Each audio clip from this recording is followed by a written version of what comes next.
This shall do nicely. Time to change into something more comfortable.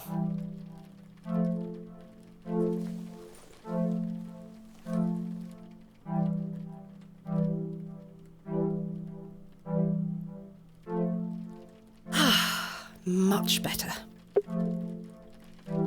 This room looks rather nice. It's not bad for 3 shillings a night. I'm not 100% sure when this game is set. All I know is that it's set during the Victorian era. So, let's say around the 1880s mark. 3 shillings would be worth about £9 or £10 in today's money.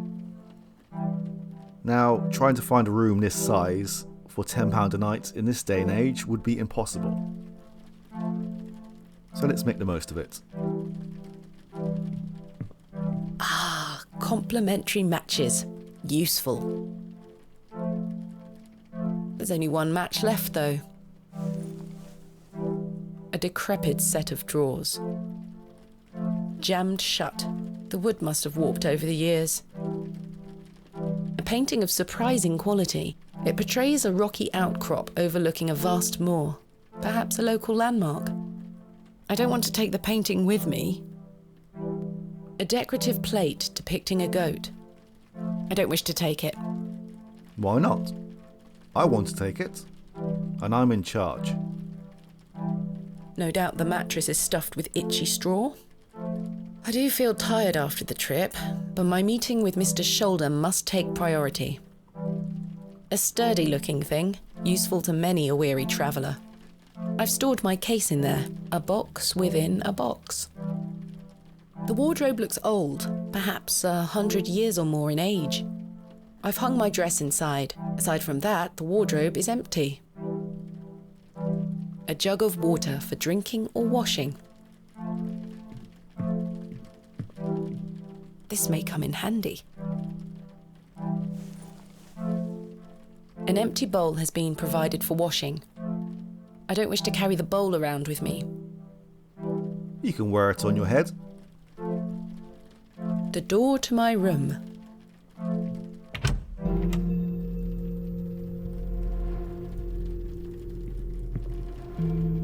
There does not appear to be anyone new in here. I should wait here for Mr. Shoulder. Miss Bateman, you've transformed. I feel far more comfortable in my outdoor clothing. You look like one of those explorers you see in the newspaper. I guess you could call me an explorer of sorts. I'm Stanley. Stanley Kemp. A pleasure to meet you, Stanley. And tell me, I trust your room is adequate. Most adequate. Excellent. Well, apart from the bedside table or cabinet.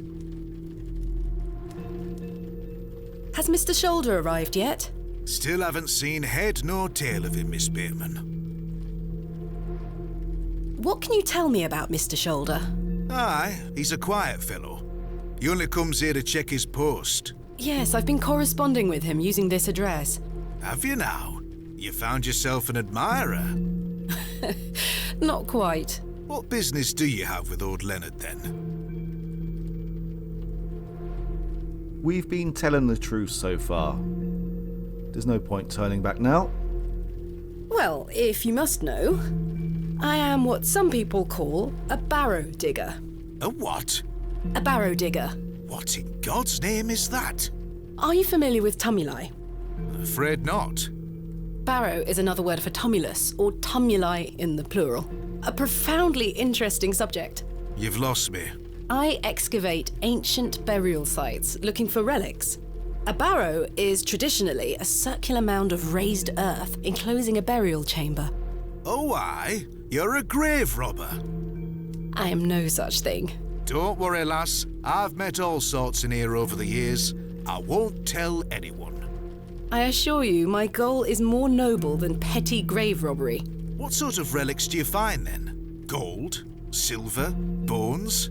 Well, rarely gold or silver, but treasures certainly. Ancient pottery is the most common find. I've been excavating barrows all over the country. I'm documenting my findings in preparation for my book. It shall be called Vestiges of the Antiquities in Rural England. Oh, aye. Very interesting. But what does old Leonard have to do with this? He sent me a letter in which he told me about an unusual barrow in Bewley, a site called Hob's Barrow. I'm meeting him here this evening to find out more. I've lived here nigh on my whole life, and I've heard nowt about a Hob's Barrow. What can you tell me about Bewley? Aye, it's a quiet place. People keep to themselves, work hard. I look forward to exploring the village tomorrow. There's not a lot to see, lass. But St Edmund's Church is a fine building, worth a visit. Are you sure you've never heard of Hob's Barrow? Not in my life, lass, but I'll tell you something. The moors stretch further than the eyes can see once you leave this village. There's no doubt many a discovery to be made. Mr. Shoulder said the barrow is well known locally, a place of legend. I'm afraid you're going to have to speak to him about it. Why are you interested in digging around in the dirt, lass?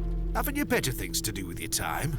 I enjoy nothing more than the thrill of discovery, uncovering the past and piecing together our history.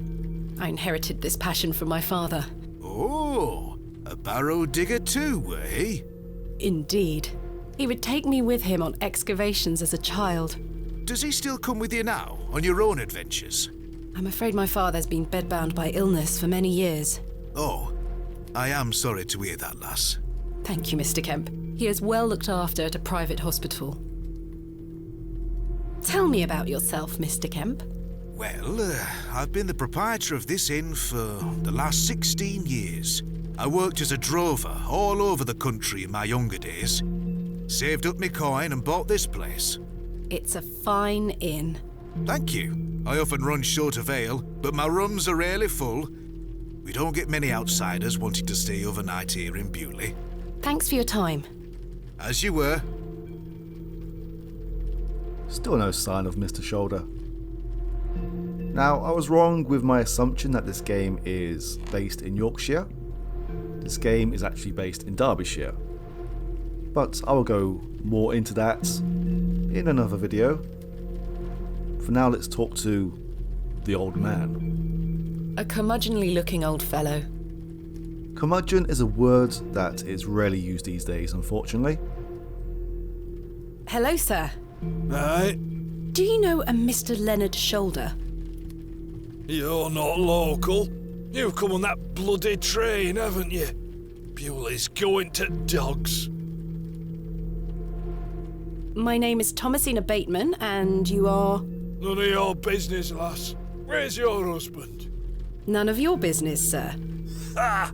You're brave coming in here, all on your own. I'm a grown woman. I'm Cyril. It's a pleasure to make your acquaintance, Cyril. Do you know Mr. Shoulder? That be none of your business, lass. I don't come to your city poking around asking questions, do I? Man just wants to enjoy his ale in peace. I take it you are not enamoured with the railway station. Bewley's gonna be swarming with outsiders, like you. We don't want you coming here. It's as simple as that, lass. Why not? This is our town, our land. I assure you I am not here to cause trouble. We'll see about that, won't we? He is a bit optimistic. Why would people swarm here? What can you tell me about Bewley? We're a proud community. I've lived here my whole life. Not much here to interest folks like you. Folks like me. Aye. Bye for now. Ta-ra, lass. Mr. Shoulder should really be here by now. I'll sit down and wait.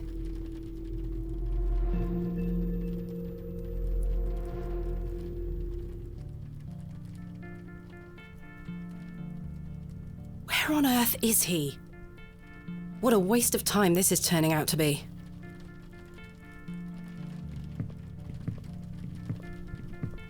Evening there, miss. Not you again. I just wanted to apologise for earlier. I deserved that slap. I'm sorry for my behaviour. The drink gets a hold of me sometimes. Let's start again, shall we? My name is Arthur Tillett. Thomasina Bateman. What brings you to Bewley, anyway? I'm here to meet someone, but he has not arrived. His loss, if you ask me. Perhaps you know the gentleman, Mr. Leonard Shoulder. Oh, I know Mr. Shoulder all right. If I may be so bold as to say, he's a bit long in the tooth for you. The relationship is not what you're implying. I've never met him. In fact, I know very little about him at all. Get me an ale and I'll tell you all about the old sod. Are you sure that's wise? He was swaying when he walked in.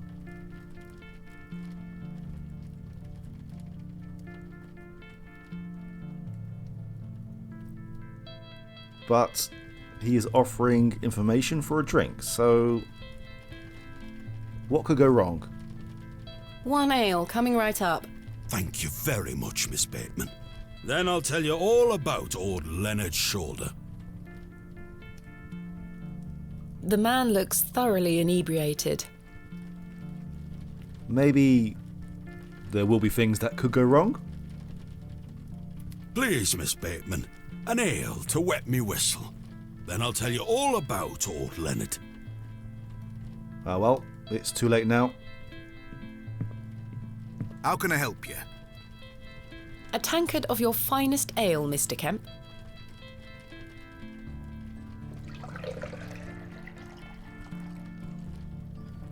There we are. 2 pence, please. Thank you. I love that This was side. the last of my money, but Kenneth will be here tomorrow with more funds. I love that sideways shuffle of his. Room 2, the Plough and Furrow Inn. There is a single match remaining inside. A jug of simple form, it is half filled with lukewarm water. A tankard of warm ale. I prefer a glass of Portuguese port wine myself. It may be some time before you have another one. Here you are, Arthur. Thanking you. Oh, that hits the spot, that does, lass. Now then. Old Len. Leonard Shoulder.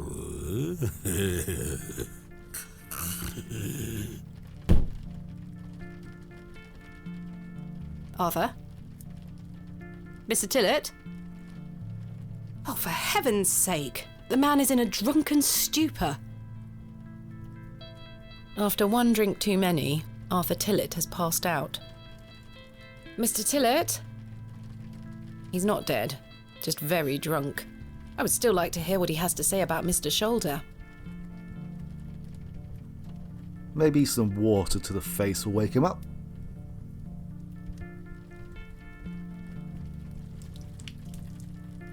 Oh, what the hell were that for? You passed out, Mr. Tillett. Oh, sorry, lass. Where were I? Leonard Shoulder. Hold on another minute. I'm making for a piss. This man is unbelievable.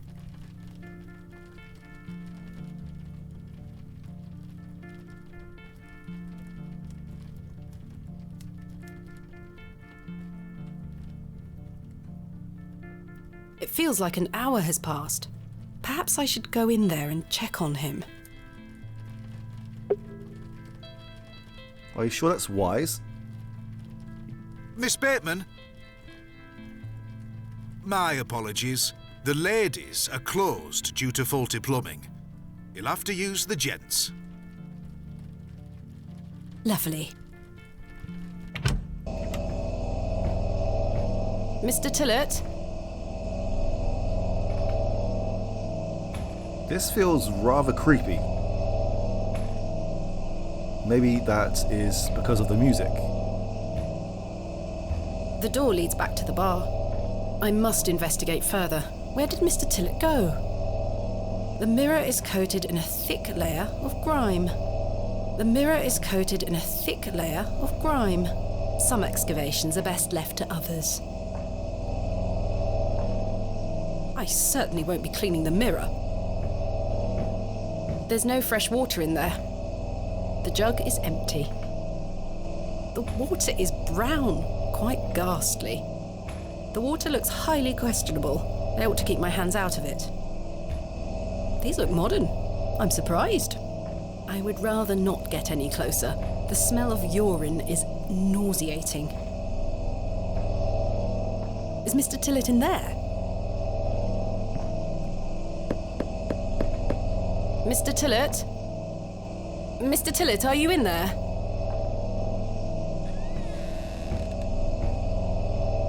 It sounds like someone is in there. Mr. Tillett, are you in there?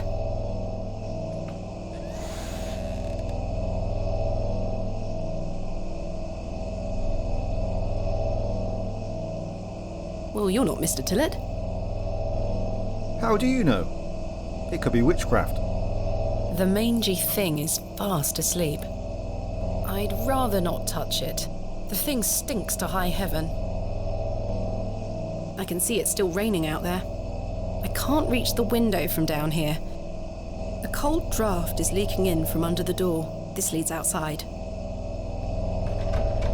The door opens a crack, but appears to be blocked from the other side.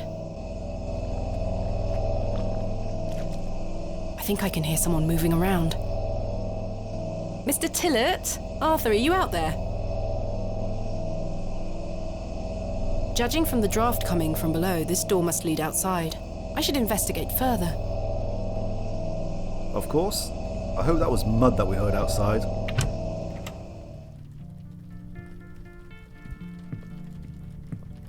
How can I help you? There's a door to the outside in the gents' lavatories. Why is it bolted? That door doesn't even have a lock. So you didn't block the door? I don't know what you're talking about. Have you seen Arthur Tillett? I thought he were with you. He went to the lavatory and has not returned. That sounds like Arthur Tillett. Don't worry, lass. He'll be back. Thanks for your time. As you were.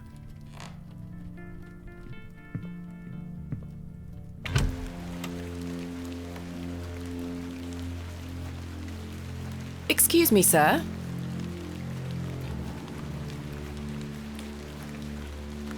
Sir?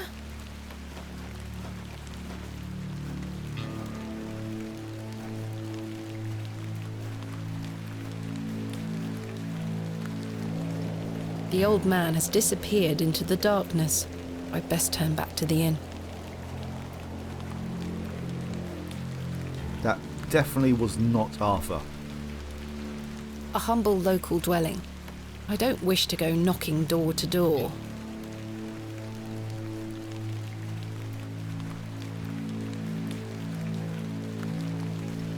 A small alley splits the inn and its neighbour.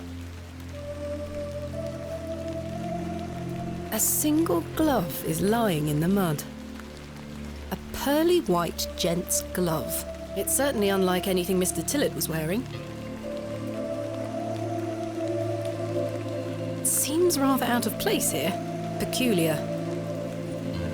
The post has been embellished with a fine bronze bust of a horse. I could tether a horse here if I had one. A warm glow permeates from within, making me feel somewhat cold and damp. The window is well out of reach. Sturdy-looking barrels, no doubt used to store ale. I suspect the barrels are empty, otherwise the locals would be rolling them into their cellars.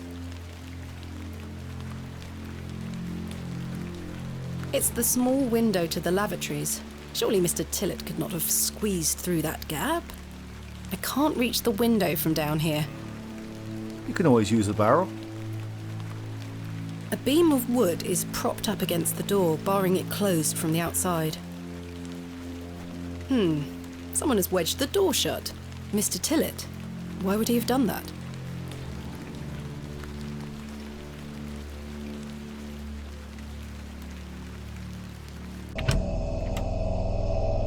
Did Mr. Tillett leave, then block the door behind him? Something strange is going on here. I guess we will find out what's going on in the morning.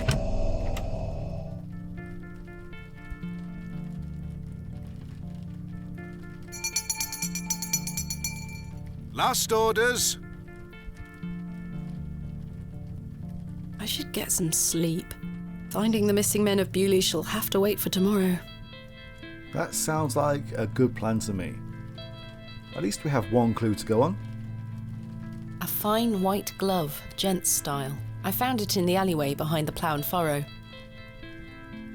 I have nothing else to ask for the time being. Kenneth will be arriving tomorrow at midday. I should get some sleep. We can't do anything further here, so yeah, let's go to bed. Yes, I must get some sleep. I shall track down Mr. Shoulder tomorrow. Miss Bateman, Yes? off to bed? Yes. I'm afraid Mr. Shoulder's let me down. The rotter. Perhaps he will make himself known tomorrow. I should hope so. This is turning into a waste of my time. Don't mind the locals, miss. It's just that we don't get a lot of visitors in Bewley. Quite. They mean well, believe me. Sure, Mr. Kemp. Please, call me Stanley. Good night, Stanley. Sleep well, Miss Bateman.